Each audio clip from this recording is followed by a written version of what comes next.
சவரியார்புரம் சிலாத்துறையிலிருந்து வாரேன் நான். அப்போ 2007ஆம் ஆண்டு இடம்பெயர்ந்து நாங்கள் மன்னார் பெரியாமத்துக்குள்ளே வந்து வீடு வாடகைக்கு எடுத்துகிட்டு என் மகனை படிப்பிச்சிட்டு இருந்தேன் நான்.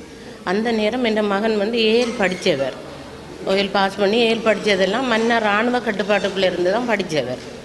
அப்போ நாங்கள் இருந்தது அங்கால இயக்க கட்டுப்பாட்டுக்குள்ளே. அப்போ மகன் அங்கே எடுக்கிறதில்ல, நாங்கள் இராணுவ கட்டுப்பாட்டுக்குள்ளே இருந்தவரை படிப்பித்த நேரம் 2007 கடைக்கு அனுப்பின மகன் சம்பவன்றதுக்கு கடைக்கு அனுப்பின மகன் திரும்பி வரலை, ஏஎல் படிச்சுட்டு இருந்தவர்.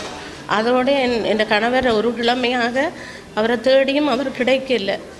அதுக்கு பிறகு ஒரு கிழமையால் அவர் கடிதம் எழுதி வச்சுட்டு எல்லாருக்கும் அவர் தூக்கு போட்டு சூசைட் பண்ணி செத்துட்டார். அதோட இப்போ யாரும் இல்லாத நிலையில் தனியாக இருக்கு. இப்போ இங்கே வந்தது, இப்போ ஜனாதிபதி ஆணைக்குழுவிலிருந்து நான் அடிக்கடி தொடர்பில் இருப்பேன். இந்த கடிதங்கள் எல்லாம் அனுப்புவேன், எதுவும் உங்களுக்கு கிடைச்சிதாண்டு கேட்பேன். அந்த தொடர்பால் அவங்க இன்றைக்கு வர சொன்னாங்க, இங்கே விசாரணை நடக்குது, வாங்க மாட்டேன் கடிதம் வந்தது. அதெல்லாம் இன்றைக்கு வந்தேன் நான். இங்கே இதுவரைக்கும் இந்த மகனை பற்றி தகவல் எதுவுமே கிடைக்கல. அவங்கள்ட்ட கேட்டதாக தான் என் மகனை தேடி கண்டுபிடிச்சி தாங்க, எதுவும் உதவி இல்லாத நிலையில் நான் இருக்கிறேன்னு சொல்லி கேட்டுருக்கிறேன்.